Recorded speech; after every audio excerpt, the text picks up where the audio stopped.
Good evening, Belize, and welcome to XTV's news broadcast for Friday, June 14th, 2024. Making the headlines tonight, attorney Oscar Salgado sentenced to 10 years, investigation launched in Santa Cruz bullying incident. Victim's family was later threatened, and eyebrows raised over potential impacts of proposed new crime law on media work. We take our first break and return with the news in detail. Make light work lighter and quicker with switch technology from Axi Power Tools. Axi Switch technology breaks the bondage of power cords and grants you the luxury of freedom and precision. Switch one battery across all your Axi line power tools effortlessly, allowing for quick and efficient work. Cut the cords. Choose efficiency with Axi Switch technology. Only at Benny's. Quality and savings.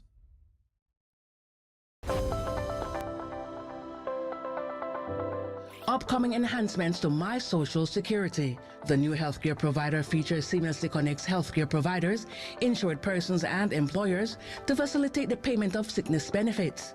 Here are the enhancements. Registered healthcare providers will create and submit online medical certificates using their healthcare provider accounts. Insured persons will receive a link to view the medical certificate to complete and submit their sickness benefit claim. And employers will receive an email notification of their employee's sickness claim. Also, the insured person and their employer will receive a copy of the claim decision letter after review. Healthcare providers, insured persons, and employers are encouraged to create a portal account to access and benefit from these new services on My Social Security at ssbportal.org.bz. My Social Security online portal. Social Security at your fingertips.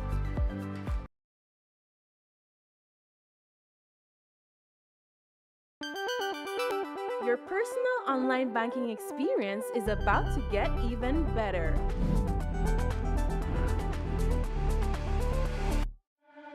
Introducing the new Personal Atlantic Online, reimagined and redesigned. But that's not all. Something great is coming your way.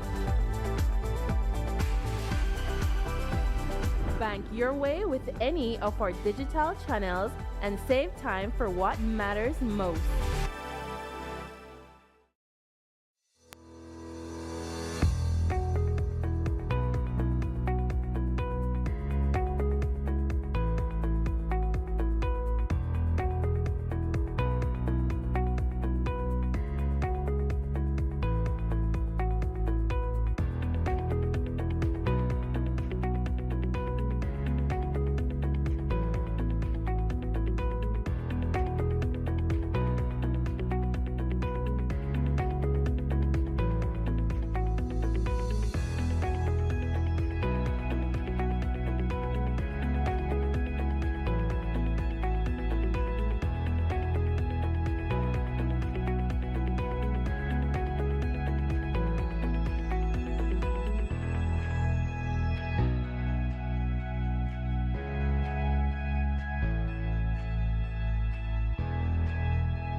Brothers Abet is celebrating Super Handy Dads for the entire month of June with super handy deals that just can't be beaten. Give that super handy dad the perfect gift from our super selection, like 15% off all power tools and hand tools store-wide, 15% off track car batteries, 20% off Eureka Vats, 20% off Decon Matte Emulsion, and 25% off Valspar and Dutch Boy paints. Plus, for every $50 you spend, get a chance to win $500 worth of tools for 3 super special dads. So give dad his best Father's Day gift yet from Brothers Abet. Come in or reach out to us today. Brother Sabet wishes all super handy dads a super happy Father's Day. This plan, I can't leave this plan. Smart Belize. Hey there, smart thinkers. We're turbocharging your mobile experience with Smart's powered up postpaid plans. Imagine a world where your data speeds flows faster than ever. Well, guess what? We've cranked up the dial and unleashed the postpaid power of Smart's lightning fast LTE data on all our postpaid plans. That's right, no speed bumps, more data. It's like having a limitless highway of data speed at your fingertips. Whether you're a lone ranger with an individual plan or a squad rolling with a group plan, everyone gets to surf, stream, and share at enhanced, full, high-quality speed. Switch to Smart's powered-up postpaid plans today and ride the wave of postpaid power. Visit any Smart showroom or smart-bz.com for details and make your mobile experience smarter and faster. Smart, bringing people together. I know I can't leave this plan. I can't leave this plan. Belizeans all around the planet Earth, this is a roll call for all Belizeans living abroad. In a world that is becoming more uncertain and unstable, children and descendants of the Belizean soil must find common ground and align. Mark the date and make your plans. June 19th to June 22nd, 2024 at the Marriott Airport Hotel, Los Angeles, California. It's the historic first ever Belize Diaspora Summit. This summit will feature panel discussions featuring leading diaspora leaders and achievers. The Belize American Chamber of Commerce will host its annual business forum. There is a special delegation from the Ministry of Natural Resources to facilitate land queries for those in the diaspora, and a grand gala event to cap the Belize Diaspora Summit 2024. For registration and for more details, email info@BelizeDiasporaSummit.com or BIF 2024 California.eventbrite.com. Amandala is now online. You can now access Amandala's midweek and weekend issues online by logging on to our website at amandala.com.bz/news and joining our membership portal today.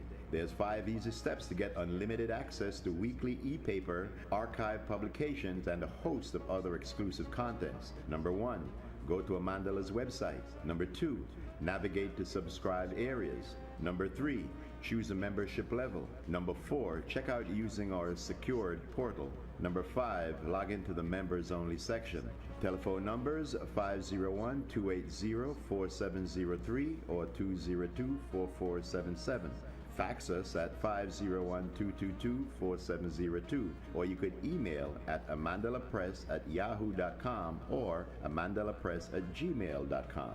Amandala, all power to the people.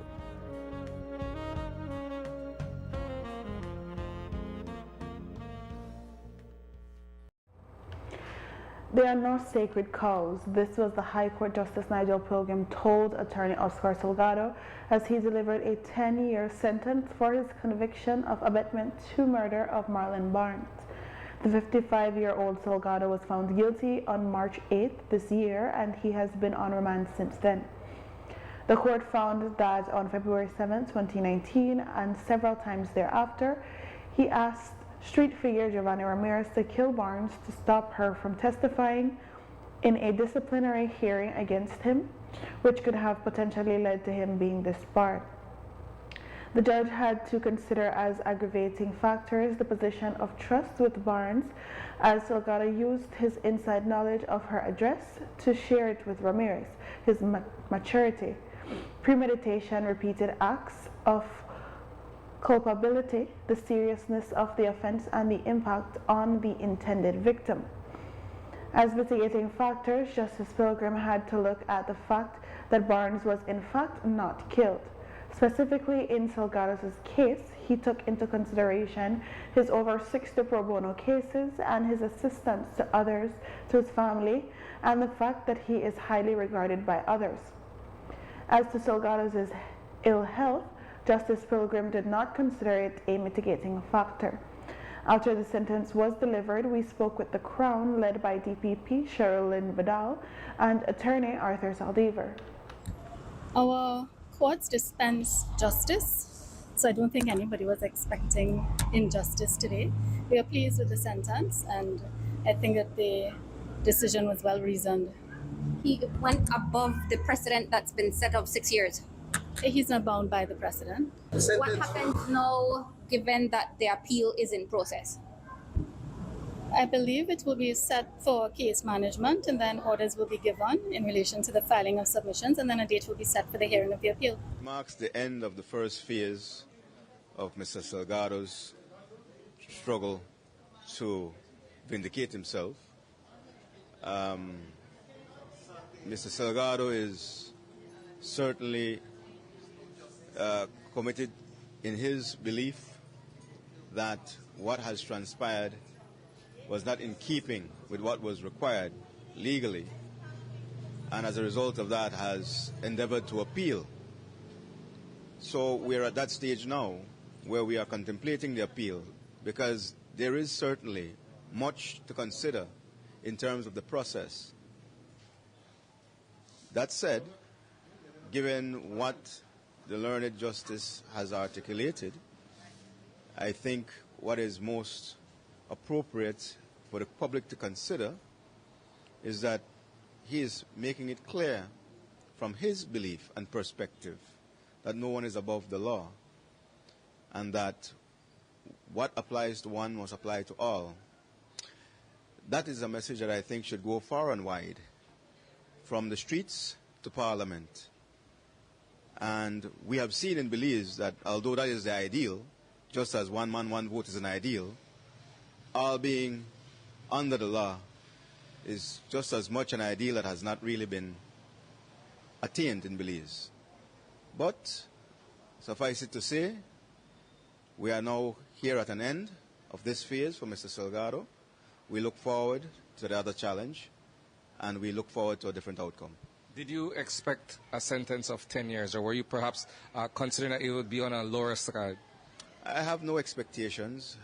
We fight, we advocate, and whatever comes, we deal with when it comes. One of the major points of contention in the initial trial was the strength of the evidence and the recordings, or lack thereof, that were presented in court. Is that something you guys intend to have at the forefront of the appeal?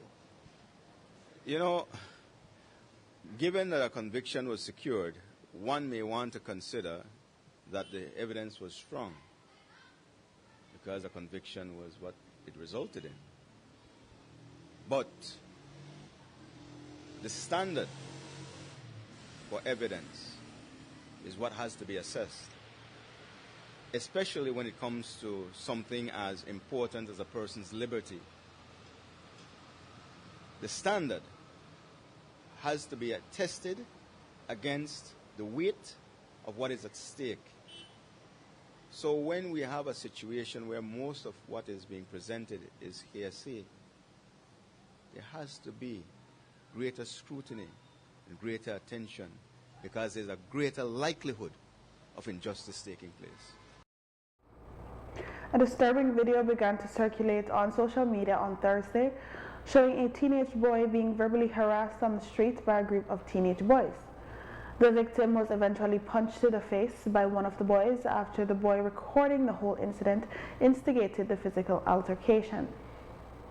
The victim kept his cool and did not fight back. Based on the 6-minute recording, it appears he was eventually allowed to continue walking home. The incident occurred in Santa Cruz Sand Creek, and the young victim is a student of a nearby high school. Commissioner of Police Chester Williams has since commented on the incident, assuring the public that police are addressing the matter, adding that the young men who were involved were detained for questioning. Of the incident, he said, "It's very disheartening to see how these young boys could have opted to bully such a quiet and humble person.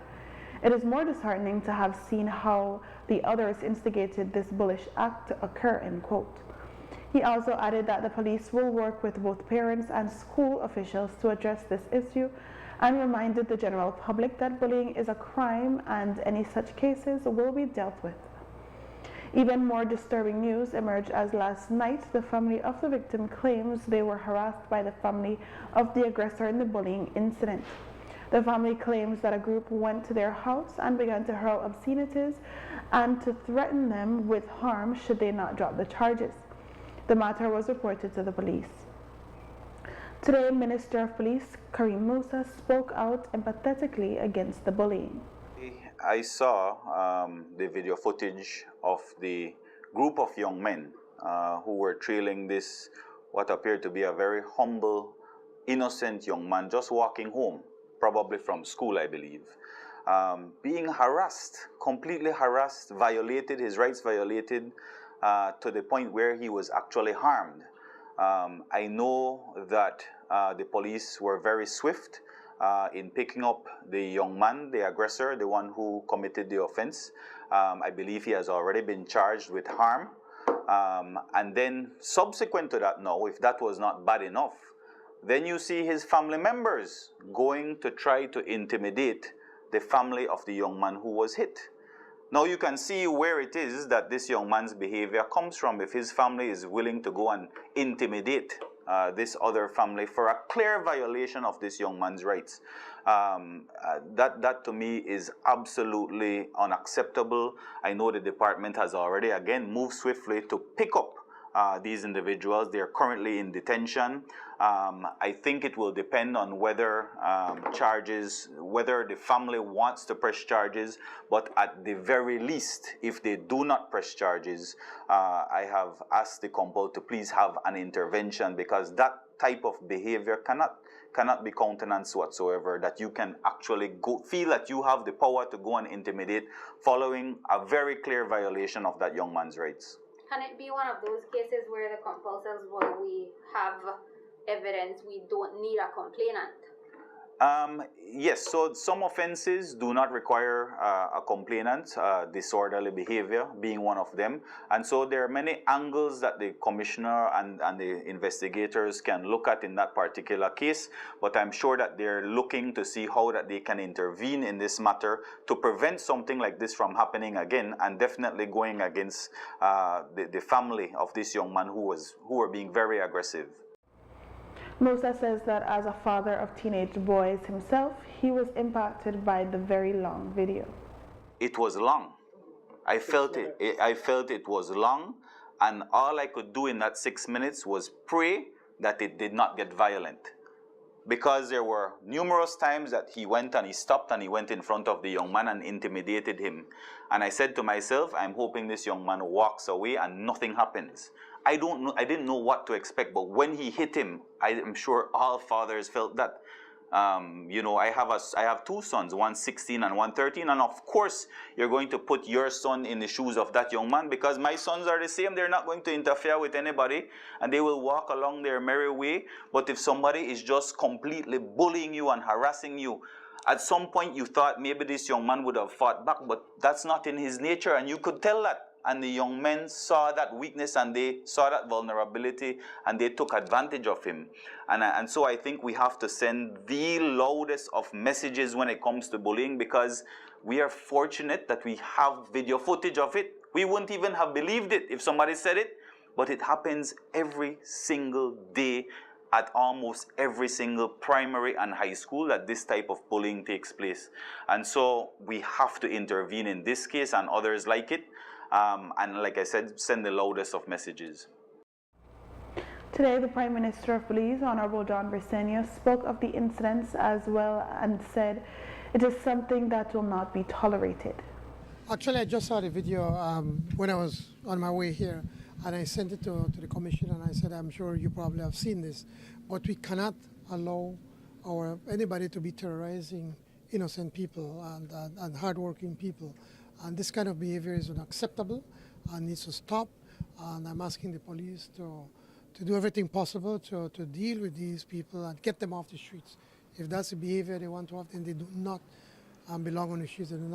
They should not be allowed to be roaming freely.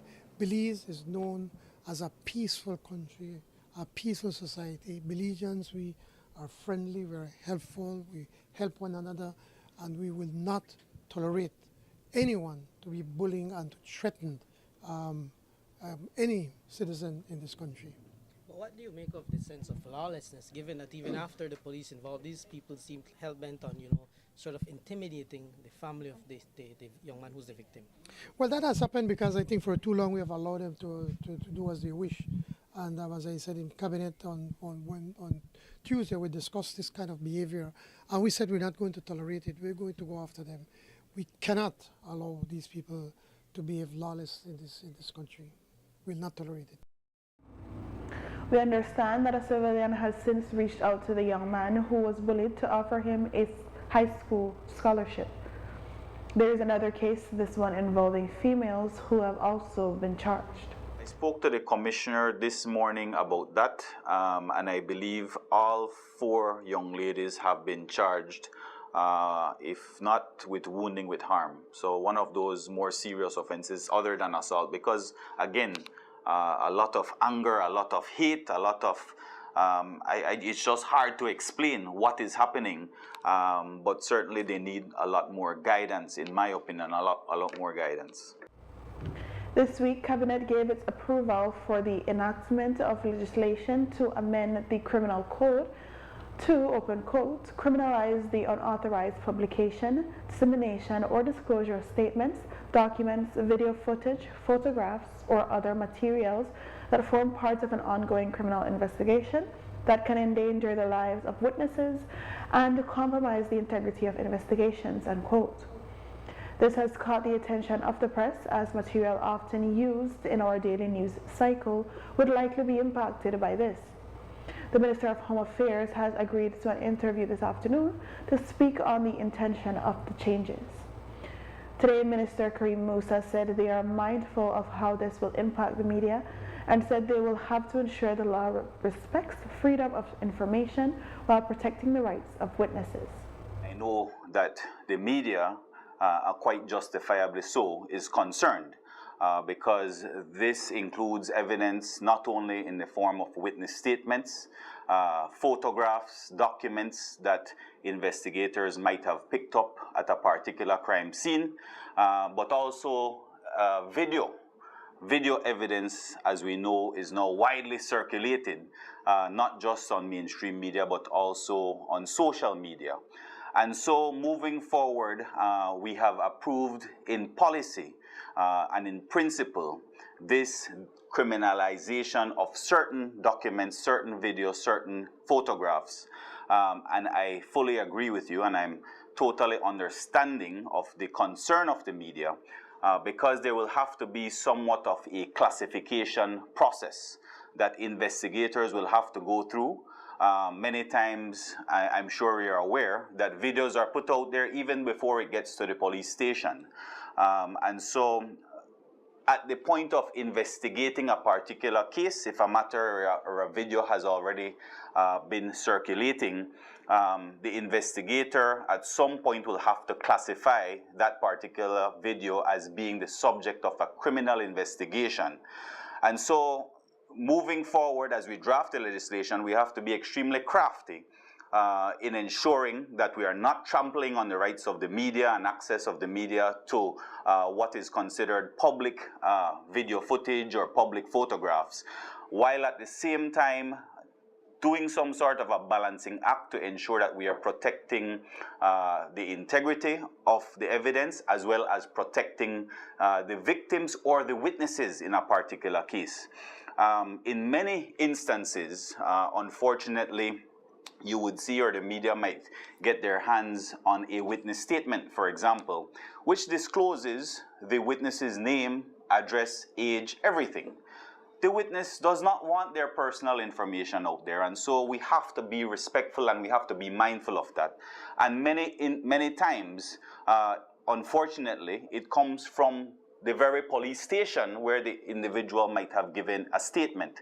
And so this applies across the board, not just to members of the public, but also to police officers, because you are not to be disclosing a witness statement that is provided by a particular witness in a criminal trial. And so that is the thinking behind it. Moving forward, we have to be very crafty, like I said, in creating a legislation that observes and respects the right of the media to certain documents, but while at the same time protecting the witnesses, because that is really the fundamental purpose of this. A familiar face on Bayman Avenue is no more as 67-year-old Belizean American Griffith McNaughton Cato, who was better known as Junior, was fatally stabbed while he was socializing on the corner of Bayman Avenue and St. Joseph Street in Belize City. According to eyewitnesses, he was stabbed by one of the men who he was socializing with. The incident occurred sometime before 10 last night. His younger sister, Karima Liu, shared what happened. Okay, approximately around 8:30 last night, I was going in the vicinity to Heritage Bank to gather, my weekly salary. So upon coming around the corner of the lane here, because he was sitting down in front of A&G shop, and I saw him drinking a bad man, and I told him like this, I said, Junior, why are you drinking that? You're normally your Coke and your Benson. He said, a little friend out here just gave me this drink, so I'm just going to take it and socialize a little while. So I told him, by the time I return, I hope to see you in the yard. So I went and I ate my food, was about to take a shower, when my daughter came frantically running in the room, and she said, Mommy, you know that they kill Uncle Junior? I said, what? No, man, not my brother. And when I came around the corner there, I saw my brother's lifeless body on the ground. He was stabbed through the throat and the chest. He was socializing with 3 men, a dark-skinned fellow who is our friend who always socialized with Junior, and then from there the other red-skinned fellow. And so then when I was crying, the other young man told me, he said, you know that same man that was drinking with Junior took Junior around the corner here and stabbed him. Leo described the type of person Junior was and how he was misunderstood. She says that the family wants justice. I just want you guys to know about Junior. People might say that he's crazy, but he's not. He is a retired veteran. Wide exemplary of his vocabulary, his words. He could have named all the U.S. presidents, their wives, tell you about anything happening in society, historical, you name it, Junior knew what was taking place. And I want justice for my brother because he was the most humble guy you can ever meet on Bayman Avenue. They've taken away a brother, a family member, and they've taken away Bayman Avenue's best run man. He was loved by this entire community. Everybody loved him. You'll see him in front of the 2 Chinese crossing his leg, and the shoppers coming in, he'll say, can you treat me to a Coke? Because that is what he loved, his Coke and his Benson. He was not a drinker. And he was the most loving brother in the world. I can tell you, when my children's father left, he took care of my baby at the time. He used to work at Hilly's Bakery. Every week, my brother used to give me $150 to take care of my child. So I know the goodness of my brother. My brother knows the goodness of me. He has lived with us for 40 years. We don't need that on Bayman Avenue. We've been quite a quiet community here. We don't need that any at all. So justice for my brother, Griffith McNaughton Cato. Justice for my brother. The police have since detained a person of interest as their investigation into the incident continues. After the break, PM says there is no cover-up in incident at St. Ignacio Hospital. Stay with us. Nando's Wholesale is your market leader in Belize's wholesale industry when it comes to high-quality products at the most reasonable and competitive prices. With over 40 years in the wholesale business, Nando's Wholesale embraces the partnership of the hotel industry in Belize by providing world-renowned brands in wines, seasonings, condiments, and cleaners in industrial sizes, as well as small and large kitchen appliances and equipment. Nando's also takes pride in providing one of the quietest and most durable air conditioning systems in Belize with technical support and spare parts. Nando's Wholesale. Professional, reliable, effective, and prompt. Nando's Wholesale. always delivers. Visit us at www.nandos.bz or send an email to nandos@nandos.bz. Or, even better yet, give us a call today at 222-500 or 280-8080 to speak to one of our sales representatives today. Design Depot is celebrating its 3-year anniversary. This May, get a chance to paint your entire home for free. Free? Free? Free? That's right. For 3 months, Design Depot is celebrating its 3-year anniversary with 3 lucky winners. Increase your chances to win with every $100 spent, all while enjoying exclusive store-wide specials and unbeatable deals on your favorite brands. Stay tuned to unlock June's extravagant prize. What are you waiting for? Shop now and join in on the celebration. You can be the next lucky winner. Some restrictions may apply. Design Depot, all in one place.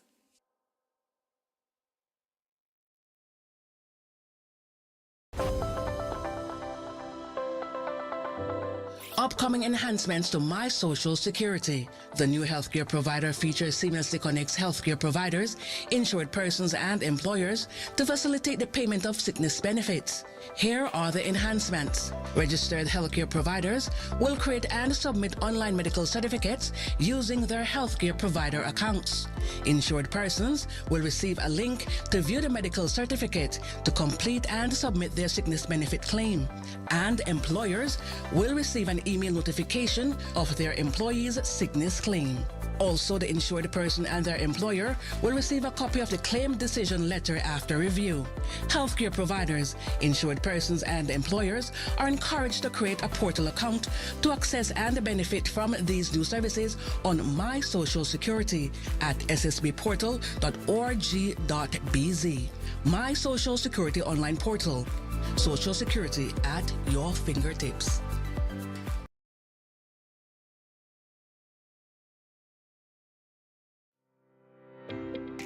Belize City, the largest city in the country. Our urban haven is home to over 60,000 residents, the financial and commercial hub of Belize. While managing this dynamic city is no easy task, every day the hard-working men and women of the Belize City Council show up and show out to ensure the wheels of our city keep on moving. Our council has a workforce of over 400 passionate and dedicated workers. We pride ourselves on being people-centric driven while enhancing our internal capacity and capabilities to meet the needs of a bustling city. We recognize that the most important resource we have at the council is our staff. These are the men and women who keep our great city alive. When thinking of the council, the first thing that comes to mind is street rehabilitation and sanitation. But we're so much more. From managing the flow of traffic to inspecting building safety and creating resilient public spaces. People have made their careers here and have been here for over 30 years. And it's been an amazing journey. For me, it's about social programs and developing a child-friendly municipality. Seeing someone's dream become a reality just does something to the soul. That's why initiatives like our accelerator program are so important. They say when you find something you love, you never work a day in your life. At BCC, we're not just co-workers, we're a family. One thing that I hold dear to my heart is that our management team consists of young, driven people, like Mr. Alvarez, who worked up the ranks to become the manager of the largest department in the City Council, the sanitation department. With great performance, there are plenty of opportunities for growth at the council. Our team works tirelessly to create memorable and innovative initiatives for our city's residents. And I am thankful to be a part of that innovation. I'm grateful for the opportunity to be more and do more for my city. It's not just about keeping the city clean. It's about being able to touch the hearts of our residents. and the amazing people we've been able to meet throughout the years. That makes it worth it. Belize City Council, a great place to work. Join us in building a better city for today and tomorrow. Your Belize City Council, always about the people. When you get your prescription, what are the best place to go? Freetown Drugstore. Bam City. When the drugstore then close up the night and on Sunday and holidays, which one open? Freetown Drugstore. Bam City. When you need somebody to talk to about your medication, who you are turn to? Bam City. We have been serving the general public for more than 30 years with fast, professional, and efficient services. We will continue doing so with honesty, integrity, and consistency. This is the loyal Freetown Drugstore crew, always happily serving the general public at 28 Freetown Road, Belize City. Telephone 223-2876.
Amandala is now online. You can now access Amandala's midweek and weekend issues online by logging on to our website at amandala.com.bz/news and joining our membership portal today.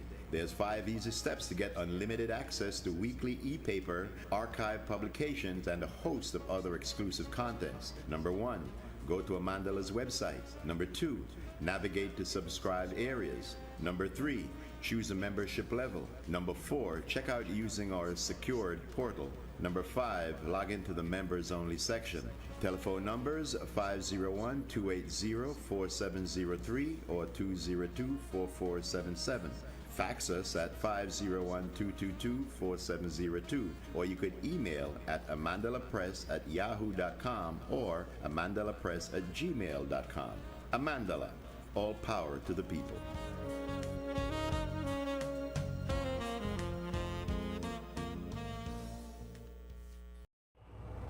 Today, the Prime Minister commented on the belief that the timeline that authorities are providing regarding the incident at the St. Ignacio Community Hospital on the night David Galindo sought treatment is not adding up.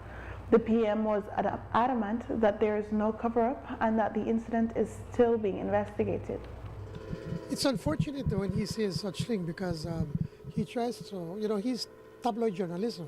He's not really giving the news because when I found out and I was being informed that that video was not even shared with the police, it was shared with Mr. Vasquez, and so that's unfortunate. The people at the Ministry of Health did not know about it, and I think I spoke to the minister a few days ago and said that that doctor has not gone up to them to talk to them. So I told the minister that he needs to call in this doctor and to get what really happened. There's no cover-up. We want to deal with these people, and it's unfortunate that Mr. Vasquez, who has such a loud voice, that would be able to saying these things. He should help us, not make things worse for this country. Today, Minister Karim Musa, responsible for policing, said he does not believe the actions of the police warrant any disciplinary action. I have heard two different accounts of that. There is a police version which they are saying that there was another stabbing that had taken place which they had to respond to, and there is the medical professionals version whereby they're saying that the gang members were banging on the police officer's vehicle. Now, even if you take into account those two scenarios, I don't think that it could necessarily be said that they expected, meaning the police officers expected, that these individuals would have been so brazen as to try to take over the hospital, because that is in effect what they tried to do from the account of the medical professionals. And so I can't say that the police officers knew that was going to happen. And if they knew, then obviously that would be negligence on their part. If they saw the individuals aggressing doctors, aggressing nurses, then they ought to have stepped in, absolutely. When this incident occurred, I believe there was only one report that was made, one of damage to property. Right away, the following day, the individual was charged, taken to the magistrate, and fined, as far as I'm aware, $1,500. There was no other report of threats issued to the medical officers. And so when that news broke many days later, I think it was Jules that broke that news, it wasn't as though the doctors and nurses had complained to the police that something had happened and they did not respond. At least that is my understanding of the situation. And so when it came to light that instead of going to the police, they went to Channel 7 to provide this information, obviously the police had to take very swift action. Cabinet took swift action, because this is absolutely out of order for a situation like that to have occurred at a public hospital. Hence the reason Cabinet has issued its very strong condemnation and strong action of going after these individuals. And at the same time, we're working out a protocol with the San Ignacio Hospital.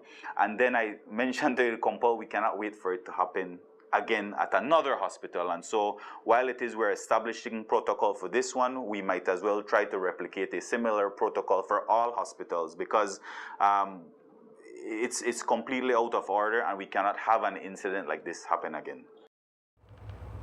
Minister Musa did, however, accept that there are insufficient funds to equip the police to properly do its job. In this case, the police only had one mobile in operation, and they had to leave the hospital to respond to a stabbing. There were two other vehicles that were being serviced that had repairs. One was transmission, I believe, and the other one had other mechanical problems. So yes, I totally agree with you, Jules, that was a vulnerability for San Ignacio at that moment. And 21 villages. Yes, and so adjustments have been made. I believe the Ministry of Tourism, BTB, will be donating a pickup truck. I think they're purchasing it today, and our ministry has already gotten approval to purchase another. So they will be getting two brand new vehicles assigned to San Ignacio. But again, there are vulnerabilities all across the country at different police stations. I'm sure you can go in and you can pick out the vulnerabilities at each station. We know that you can do that, Jules, but we have to understand that there is a budget that we have in place that we're trying our best to work with. We wish we had enough money to buy an entire fleet. The last thing that I want to see as minister is seeing those old Wingles going down the street without a light and windshield crack and it's tilted on one side. Nobody wants to be able to see that, but we're trying our best with the resources that we have and allocating the resources, thanks again to the BTB and the business community, who I understand will be donating 2 motorcycles as well to San Ignacio. But in addition to that, Jules, I think that one of the issues that is clear to be seen is that these two twin towns are growing significantly. And of course, there are more crimes happening in these two municipalities. In the meantime, while we wait for the Santa Elena building to be constructed under CABE, because we received the funds, we've identified the land, we're going to be having a groundbreaking hopefully in July or August at the Santa Elena site. But in the meantime, we do need to have police presence on that side of town, specifically because we have the closure of the Hawksworth Bridge. And so we've already identified a temporary station, which we are retrofitting. It will take within a month that we'll have that station up and running. But in the meantime, we have deployed MIT and SPU personnel, additional support and resources to the San Ignacio area, again, in response to the spike in crime happening out west. In light of all the reports over the years and of late of land scams perpetrated by ingenious and unscrupulous individuals, a U.S.-trained real estate broker now practicing in Belize believes time is long overdue for the real estate sector that is to be regulated here. This would include, that is, licensure of real estate agents, and she also sees the need for the implementation of a multi-listing system which would provide much needed transparency and accountability. Celeste Pedersen of Celeste Kimberly Properties explained that in other countries, agents must display their license number on all ads, which allows for an unethical or illegal action to be reported to the licensing authority. The penalties include immediate fines, and repeat offenders can even be disbarred. She also spoke about the licensing process to work in the real estate sector abroad. I am licensed in California, where I worked in commercial real estate. And with the licensing process, it's a very stringent process. It takes about 4 hours just to do the test alone, and not many people pass it the first time around. And once you are able to obtain your license, what it does is it provides oversight. So on every advertisement, whether it was just my email signature, my business card, or if I did go into the residential side on the yard signs, I would have to have my license number there. So there could be oversight on me. If I did anything that was unethical or illegal, I could easily be reported to the state board, or I could face fines or disbarment. We would start with a licensing program. That way we know that people are honest, they don't have criminal records, and they meet a basic competency. Because, you know, we are dealing with people's lifetime investments, their life savings. So we have a fiduciary responsibility to always act in the best interest of our clients. And if there's not really any oversight, you know, agents don't always have to act in the best interest of their clients here. So I would start with a licensure program, and that should be by the governing board. I would recommend the Lands Department. There is a private board of realtors, but I would say that's like making the mouse in charge of the cheese factory. So it should be a government board. And also another important part is the MLS system. This is a multi-level listing system. So not only will you have transparency to see all the homes that are available on the market, you can also see what the individual homes sold for and the last dates. So it's more easy to compare apples to apples and determine what the appropriate value of the homes are. We'll have more from our interview in subsequent stories. In court news, 37-year-old Kalani Flowers, who was charged in 2012 of killing her former boyfriend and father of her child, has been freed from prison after taking a plea bargain for manslaughter. She pleaded guilty to the lesser crime before Justice Derek Sylvester, who handed down a 10-year sentence. However, he ordered that 5 years be suspended, and since she had already served 5 years on remand from 2012 to 2017, she became a free woman today. In 2017, Flowers was acquitted of the charge, but the Crown appealed and was denied at the Belize Court of Appeal. The Crown then further appealed to the Caribbean Court of Justice, where a retrial was ordered. That retrial never got underway due to her guilty plea for manslaughter. Flowers had been accused of ramming her vehicle into the motorcycle driven at the time by Lyndon Morrison, who was accompanied by his new girlfriend, Sochelle Sosa. Morrison died from his injuries, and Sosa received severe injuries. During her time in prison, Flowers worked in the accounts sector. Upon her acquittal in 2017, she migrated to the U.S. but was detained by U.S. immigration after 6 months upon the appeal of the Crown. She is now an entrepreneur. In political news, 2 aspirants are seeking support as they aim to represent the People's United Party in Corozal Bay. A convention will be held to choose between standing A representative Elvia Vega Samos or Thea Garcia Ramirez, who is the daughter of Nara Garcia, CEO in the office of the Prime Minister. Supporters of both sides have had little clashes, but despite that, the PM says he doesn't feel there should be any bad blood between both sides. The whole process that we go through, first there's the vetting committee, Then the vetting committee, it goes then to the National Campaign Committee, and then from the National Campaign Committee, it goes to the National Executive. And the National Executive looked at the recommendations from the National Executive and accepted the recommendation. But do you think that will maybe lead to any bad blood within the party? No, I don't think so. It's part of the democracy, and nobody owns anything. I don't own Orange Walk Central. Anybody can. And I've been saying this for years and years and years, that anybody that believes that they can represent Orange Walk Central better than I do, they're welcome to come, and then let the people decide. And in this case, then let the people decide who is it that they want to represent them, to represent the People's United Party in Corzal Bay. But there's one thing I can tell you, that I have every confidence that after that convention, whosoever wins that convention will certainly represent the good people of Corzal Bay in the new government. Meanwhile, this past week, the PUP executive chose not to allow Belize City Councillor Alan Pollard to contest Air Representative Gilroy Usher in a convention for Port Loyola Standard Bearer. Today, party leader John Brisenia said that the party leadership felt that Usher has been doing a good job in Port. Still, the PM said that Pollard has a bright future in politics and that his time will come. Alan Pollard is a very, very talented young man.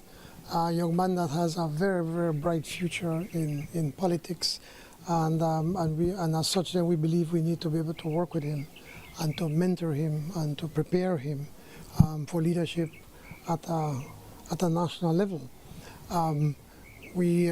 Again, it was the recommendation of the National Campaign Committee that we should not allow Mr. Pollard to go in for a convention. And there are many reasons, and he, the issue is that the Air Representative had been doing a pretty good job. And when you look at the results of the City Council elections, the Air Representative, Minister Usher, won that area for the City Council 2-1. Obviously, it's because he is working. But again, we believe that Alan Pollard has a bright future in politics, and we're going to work with him. He's young, yet he's, I think, 29 years old, and so, the energy of youth, and the impatience when you're young, you want to get everything done. We just have to work with him and hold his hand, and I'm very confident that, who knows, one day he could probably even be Prime Minister. Cabinet has approved a 6-month extension for the work of the People's Constitution Commission to review the Belize Constitution and make recommendations to the Prime Minister. The mandate of the Commission will therefore be extended from May 15, 2024 to November 14, 2024. Cabinet says this is so as to allow the PCC to properly complete its work. After the break, World Blood Donor Day cumulates with blood drives across the country. Stay tuned. This plan, I can't leave this plan. Smart Belize! Hey there, smart thinkers. We're turbocharging your mobile experience with Smart's powered up postpaid plans. Imagine a world where your data speeds flows faster than ever. Well, guess what? We've cranked up the dial and unleashed the postpaid power of Smart's lightning fast LTE data on all our postpaid plans. That's right, no speed bumps, more data. It's like having a limitless highway of data speed at your fingertips. Whether you're a lone ranger with an individual plan or a squad rolling with a group plan, everyone gets to surf, stream, and share at enhanced, full, high-quality speed. Switch to Smart's powered-up postpaid plans today and ride the wave of postpaid power. Visit any Smart showroom or smart-bz.com for details and make your mobile experience smarter and faster. Smart, bringing people together. I know I can't let this plan. I can't let this plan. Where you get your prescription? What are the best place we go? Freetown Drugstore. Bam City. When the drugstore then close up the night and on Sunday and holidays, which one open? Freetown Drugstore. Bam City. When you need somebody to talk to about your medication, who you attend to? Bam City. We have been serving the general public for more than 30 years with fast, professional, and efficient services. We will continue doing so with honesty, integrity, and consistency. This is the loyal Freetown Drugstore crew, always happily serving the general public at 28 Freetown Road, Belize City. Telephone 223-2876.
Benny's is kicking off Father's Day with popping deals for dad. In the month of June, visit a Benny's near you and get store-wide discounts on selected items such as Milwaukee and Axie Power Tools, Charbroil Barbecue Grills, car care products, Karcher pressure washers, and much, much more.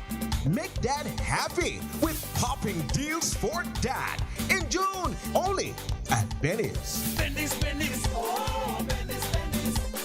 Benny's, Benny's. Upcoming enhancements to My Social Security. The new healthcare provider feature seamlessly connects healthcare providers, insured persons, and employers to facilitate the payment of sickness benefits. Here are the enhancements. Registered healthcare providers will create and submit online medical certificates using their healthcare provider accounts. Insured persons will receive a link to view the medical certificate to complete and submit their sickness benefit claim. And employers will receive an email notification of their employee's sickness claim. Also, the insured person and their employer will receive a copy of the claim decision letter after review. Healthcare providers, insured persons, and employers are encouraged to create a portal account to access and benefit from these new services on My Social Security at ssbportal.org.bz. My Social Security online portal. Social Security at your fingertips.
Your personal online banking experience is about to get even better.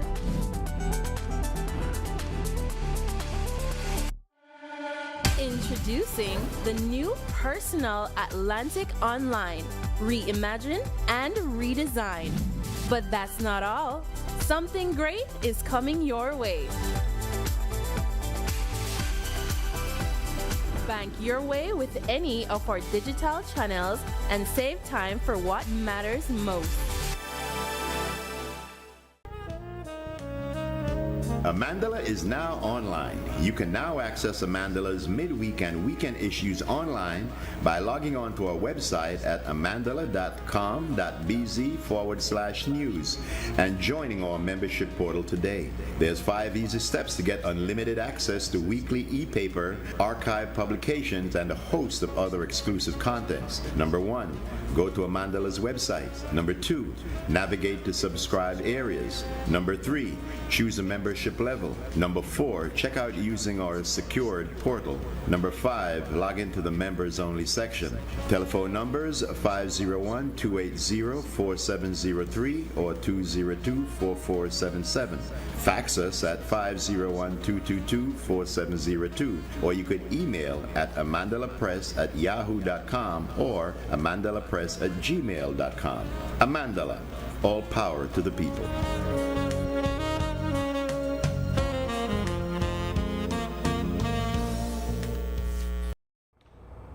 Today is World Blood Donor Day, but the entire week has had activities across the country to celebrate the blood donors and to encourage more people to become regular donors.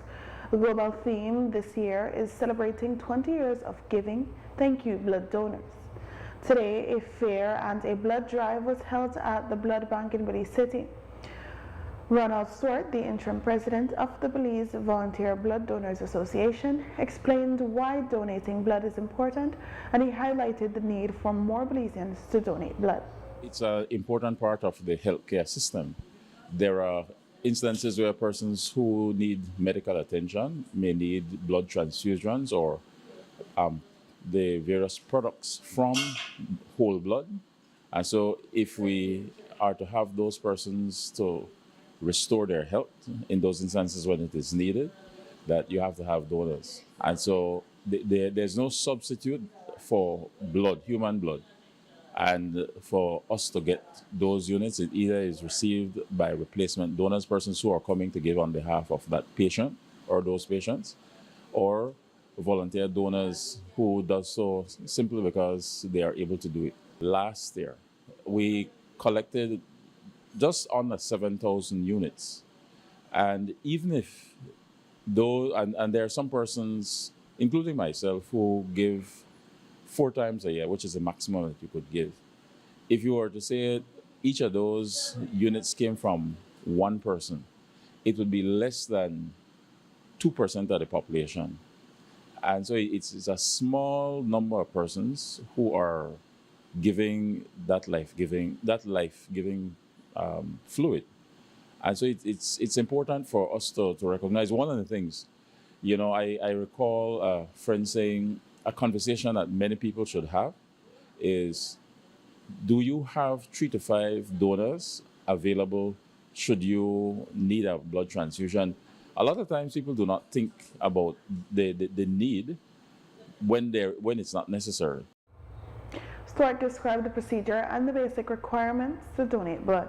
Do have sessions, or they could ask, or they could come here or any of the government hospitals where the blood is collected to get the information. You have to be 18 years and, well, between the age of 18 and 65. You have to be a minimum of 110 pounds in weight, free of any infections, have a healthy lifestyle, and your blood level would have to be at the point where it could be received. For women, it's 12.5 and above, and for men, it's 13.5 and above. On Saturday in San Pedro and Bariski, students of the Washington University of Health and Science, located on the Key, will also be holding a blood drive in commemoration of the day. So tomorrow the drive is at the university from 8 a.m. to 2 p.m. The national lab team will be there to assist us because we need trained phlebotomists. And this drive is also in association with the San Pedro Community Group. You can schedule appointments. Walk-ins are also welcome. The Washington students will also be taking vitals before and after, which will be completely anonymous and used for further surveys and data collection. A group of concerned citizens of San Pedro and Burgess Key have come together to form Island Donors Squad to help facilitate blood drive collection on the island. Laurie Norton, who owns Taco Girl blog, is a founding member of the squad, explained why they came together and shared information about their upcoming blood drive on June 19th at Burgess Hope's Hospital. Unless we schedule a blood drive and bring the Belize National Blood Transfusion Services out, we are not able to yet take and store blood on the island. So we formed as a group, Island Donor Squad, to help the general cause of strengthening blood collection in Belize. And one of our founders, Nurse Cora, is also the general manager of Ambergris Hope Hospital. And so because they have an operating theater, they are also working towards the goal of being able to have us store blood on the island. What's the feedback been from the islanders? It's been good. The islanders really like it. And we have even had people coming when we had patients in need that were willing to take the boat, thanks to Caribbean Sprinter, and come to donate on the mainland here at the diagnostic center. So they understand the need and they're willing to help work with us. And also our local business community and the San Pedro Town Council are fully behind our efforts. And then I understand you have a donation coming up. Yes, on June 29th will be our blood drive celebrating World Donor Day, which this year's theme is 20 years of giving and thanks to donors. And it will be at Ambergris Hope Hospital on Ambergris Key. And if you'd like to get in touch with us about anything, whether you're on the island or the mainland, Island Donor Squad Facebook page, and send us a message. A group of students from the Washington University of Health and Science in San Pedro and Burgess Key have started a phlebotomy club. Phlebotomy is the procedure in which a needle is used to draw blood from the vein in order to carry out laboratory testing. Most people have a fear of needles. However, according to the treasurer and the founding member of the club, Jaya Jane, sometimes they have a fear of needles too. She also explained why they came together to start the club. So phlebotomy is basically what we are doing here, blood donation, but we need trained professionals to take blood. Not anyone can do it. So that's why in medical, that's why you call phlebotomy. And the reason we decided to start this club is our president, Audrey, she saw the need of blood, and then we thought this was a good cause for the community. So we, along with Helly Shell, we decided to join the club, and we have hosted a successful blood drive in March 16, and we have another one coming up tomorrow in honor of the World's Donors Day. So as of now, we are not there yet. We cannot take blood because we need special phlebotomy training, and the Ministry of Health needs to be involved. We are in process of that. But speaking of needles specifically, it's part of the job. We gotta do it.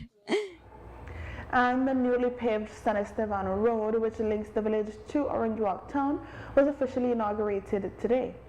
Following the ceremony, Prime Minister of Belize, Honorable John Briceño, revealed that this is just phase 1. The PM said that the road to Progreso in Corozal would eventually be paved and linked to the road to Sartaneja, Corozal, which is also currently being paved. It's certainly a historic day for us that we are connecting San Esteban to Orange Walk Town with a paved road. And that is a significant achievement because it transforms the lives of people. The San Estevanians for years have been, asking the government to be able to fix the street, this road, to pave it. When we were in government, under the Musa government, we had the money through the EU. We had grant money, and the previous government boasted that they were going to pave it in 2011 within 18 months. It took 14 years or 13 years. But here we are inaugurating this road. I'm very grateful to to President Lai and the government and people of Taiwan, to Ambassador Lily for helping us to make this a reality. But this is just the first phase, because what we want to do now is to connect us to Progreso, which will then to connect onto the road that's already being built from Sartinea to Corozal. Once we do that, now we'll be able to connect Sartinea not only north, but to the rest of the country going south. And with that, we have come to the end of our newscast. A repeat can be viewed on this station later tonight at 9 and again Monday at midday. Join us again Monday for another news broadcast. I am MarKeisha Young. Have a safe and enjoyable weekend.